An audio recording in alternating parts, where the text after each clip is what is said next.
अशी पाय करा ना. कशाला? मला आजीने सांगितलंय पाय टुमावली कोणारे त्यांच्या पाया पडायचं. होय, हा. पडा पाया, चला पडा. अरे बापरे. आले तूच माझी माऊली आहेस ना ग. तूच माझी छोटीशी विठू माऊली आहेस, एवढीशी गोल.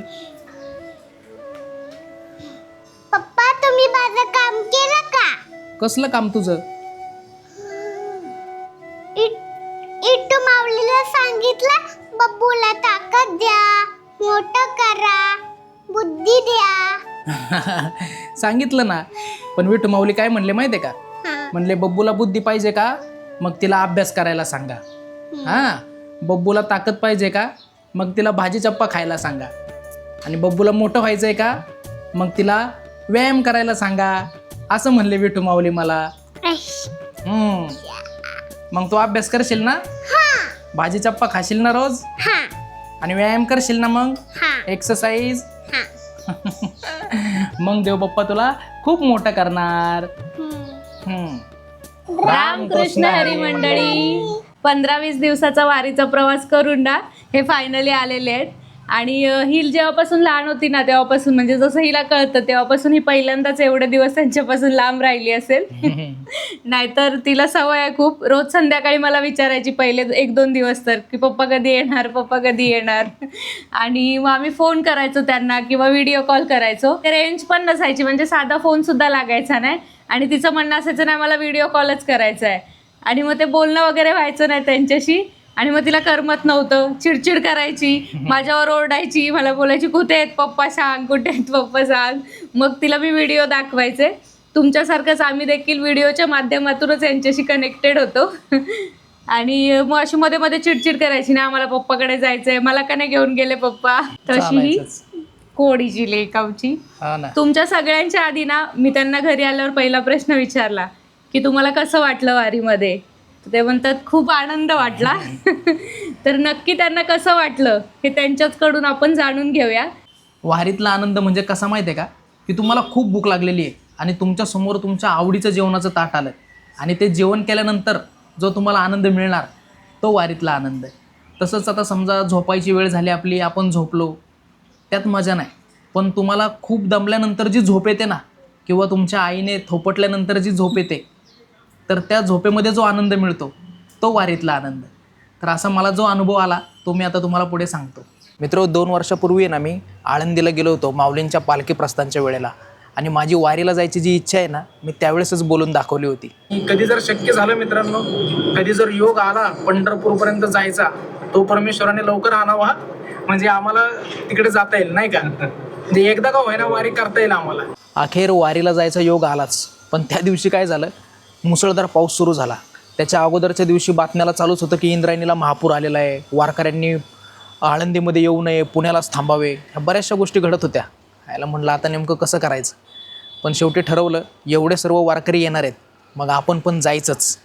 अखेर एस टीने प्रवास करत मी आळंदीला पोहोचलो. आणि पहिल्याच दिवशी मला एक गोष्ट शिकायला मिळाली की सुरुवात जरी कठीण असली, अनपेक्षित असली, तरी पुढे जो आनंद आहे ना तो आपल्याला मिळवायचा आहे. बस एवढंच आपल्या मनाला समजवायचं आणि आपल्या प्रवासाला सुरुवात करायची. आळंदीला पोहोचल्यानंतर दुसऱ्या दिवशी आळंदी ते पुणे असा 20-30 किलोमीटरचा मोठा टप्पा होता. आणि 20-30 किलोमीटर एक सलग माझ्या आयुष्यात मी कधीच चाललो नव्हतो. त्यामुळे झालं काय, 2-3 तास पायी चालल्यानंतर आहे ना माझे पाय लागले दुखायला. पण जेव्हा ते इतर आजोबा जे 30-40 वर्षांनी आमच्यापेक्षा मोठे आहेत, म्हणजे 60-70 वर्षाचे आहेत, तर त्यांच्याकडं पाहून आहे ना आम्हाला जोश यायला लागला की यार हे चालतात म्हणल्यावर आपण तर चाललंच पाहिजे. आपण तर 30 वर्षाचे आहेत, 35 वर्षाचे आहेत, नाही का. मग तेव्हा मला समजलं की आपल्या मनाला आहे ना वेड्यात काढायचं. आपलं मन आहे ना खूप डेंजर आहे. ते काय करतं, आपल्याला मागं खेचण्याचा प्रयत्न करतं की अरे तुझे पाय दुखतात, तू जरा आराम कर, तू चालू नकोस. पण जेव्हा मी ही सर्व मंडळी बघायचो ना 60-70 वर्षाची, ते चालणं तर लांबच, ते तर नाचत होते. तर मग मला वाटायचं की नाही, मनाला मी सांगायचो की हे बघ, हे 60-70 वर्षाचे जर नाचू शकतात, चालू शकतात, तर तुला देखील चालावं लागेल. म्हणजे मनाला वेड्यात कसं काढायचं हे मला दुसऱ्या दिवशी कळालं. आपल्या वारीच्या 3ऱ्या दिवशी आहे ना मी सर्वांशी परिचय करून घेतला.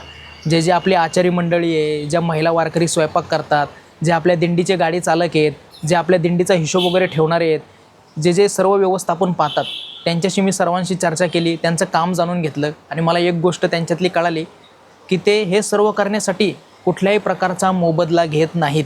दिंडीतले गाडी चालक त्यासाठी मोबदला घेत नाहीत.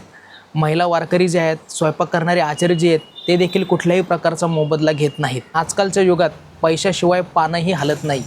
तर या युगामध्ये देखील निस्वार्थी राहून कशी सेवा करायची हे मला तिसऱ्या दिवशी कळालं. पुणे ते सासवड प्रवास करताना आहे ना, आमची बरीचशी दमछाक वगैरे झाली. दिवे घाटात पण वेळ गेला. आणि तुमच्या माहितीसाठी सांगतो की ऑनलाईन वगैरे दाखवतात की पुणे ते सासवड 25 किलोमीटरचा प्रवास, 30 किलोमीटरचा प्रवास, पण ते तसं नसतं बरं का. कारण माऊलींच्या पालखीपासून ज्या इतर दिंड्यांचे जे मुक्काम आहेत ते जवळपास 8 ते 10 किलोमीटरने लांब असतात. त्यामुळं जो प्रवास आहे ना प्रत्येकाचा, तो कमी जास्त होत राहतो. आणि त्यामुळं आमची बरीचशी दमछाक झाली. तुम्ही कितीही दमलेले असू द्यात, कितीही थकलेले असू द्यात, तुम्हाला कितीही शारीरिक यातना असू द्यात, पण तुमचा जो उत्साह आहे सकाळपासून संध्याकाळपर्यंत, जी एनर्जी आहे ती टिकून कशी ठेवायची, ती वाढवायची कशी, हे मला वारकऱ्यांकडून शिकायला मिळालं. सासवडला गेल्यानंतर आहे ना, तिथं आमचा अजून एक मुक्काम होता. त्यावेळेस मी म्हटलं चला आपल्या वारकऱ्यांचं जेवण कसं बनतं आहे ते पाहूयात, त्याची रेसिपी वगैरे तुम्हाला दाखवूयात आणि ते काय काय इन्ग्रेडियंट वापरतात एवढं सर्व जेवण बनवताना ते देखील तुम्हाला दाखवूयात. पण तिथं गेल्यानंतर मला एक वेगळंच इन्ग्रेडियंट मिळालं जे जेवणाला महाप्रसाद बनवत होतं. ते म्हणजे त्या वारकरी महिला गात असलेल्या ओव्या, अभंग आणि गवळणी.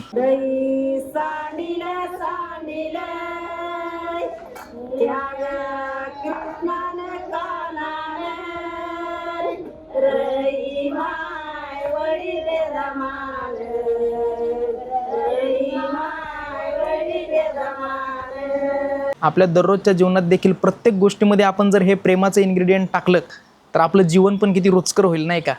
6व्या दिवशी ते जे वयोवृद्ध माऊली होते त्यांचा व्यायाम करताना पाहून मी तर थक्कच झालो.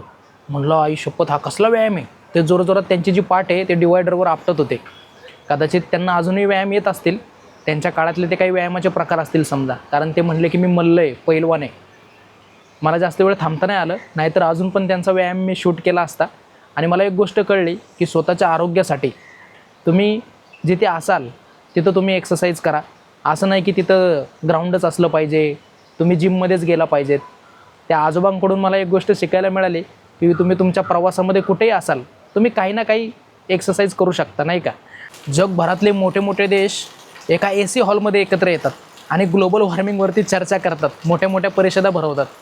पण खरी ग्लोबल वॉर्मिंग काय आहे, खरा त्रास काय आहे, हा रस्त्यावर उतरल्याशिवाय कळत नाही. आपण घरात बसून मोठ्या मोठ्या गोष्टी करू शकतो की झाडे लावा, हे करा, ते करा, असं करा.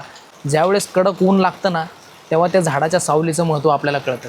वारीच्या वाटेवर आहे ना, जेव्हा मी बघितलं की रस्त्याचा जो डिवायडर आहे तिथे जी शोची झाडं लावलेली आहेत, अक्षरशः त्याच्या खाली वारकरी झोपले होते. थोडीशीच सावली येत होती पण तिथं ते त्याच्या खाली झोपले होते. कारण वारीच्या संपूर्ण वाटेवर आजूबाजूला रस्त्याच्या दुतर्फा झाडच नाही आहे.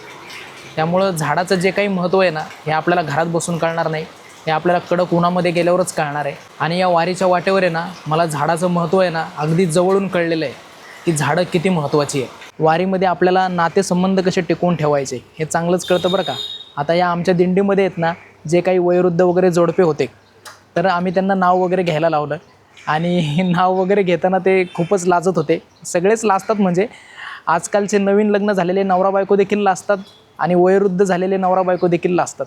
त्यामुळे या वारीच्या वाटेवर आहे ना मला नातेसंबंधातील जी गंमत आहे ती देखील पाहायला मिळाली. तर या मंडळीसारखा आपल्याला देखील आनंद मिळवायचा असेल ना तर आपले नातेसंबंध आपण चांगले टिकवले पाहिजेत. नवरा बायकोने एकमेकाला सांभाळून घेतलं पाहिजे, हे देखील आपल्याला वारीमधून कळतं. सुविधा कितीही अपुऱ्या असल्या तरी आपण स्वच्छ कसं राहायचं, म्हणजे शारीरिक स्वच्छता, कपड्यांची स्वच्छता, विचारांची स्वच्छता, हे वारीतून शिकायला मिळतं. सर्वात अगोदर स्वतःची पोळी भाजून घ्यायच्या जमान्यात दुसऱ्याचा विचार कसा करायचा हे मला त्या आचारी मंडळींकडून कळालं. कारण स्वयंपाक वगैरे करून ते देखील दमलेले असतात, त्यांना देखील भूक लागलेली असते. परंतु सर्वांचं जेवण झाल्याशिवाय ते जेवण करत नाहीत. आपण नेहमी आपल्या आधी दुसऱ्यांचा विचार केला पाहिजे, हे मला त्या आचारी मंडळीकडून शिकायला मिळालं.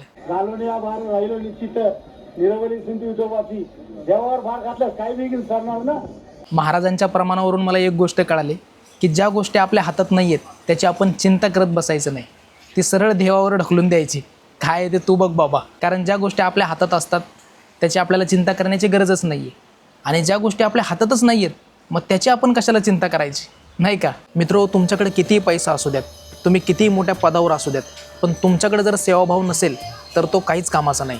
आणि तुमच्याकडे जर सेवाभाव असेल, दुसऱ्याला मदत करण्याची वृत्ती असेल, तर तो भगवंत परमात्मा पांडुरंग तुम्हाला भेटल्याशिवाय राहणार नाही. तुम्ही बघा ना, आई वडिलांची सेवा करणाऱ्या भक्त पुंडलिकासाठी तो 28 युग विटेवर उभा आहे, तर आपल्यासाठी का नाही उभा राहणार? फक्त आपल्यामध्ये सेवाभाव पाहिजे, दुसऱ्याला मदत करण्याची वृत्ती पाहिजे. आपल्या या छोट्याशा आयुष्याचा महोत्सव कसा साजरा करायचा हे मला वारकऱ्यांकडून शिकायला मिळालं. मित्रो, तुम्हाला माझ्या वारीच्या व्हिडिओमधून काय प्रेरणा मिळाली, काय शिकायला मिळालं हे मला कमेंट करून नक्की कळवा. रामकृष्ण हरी.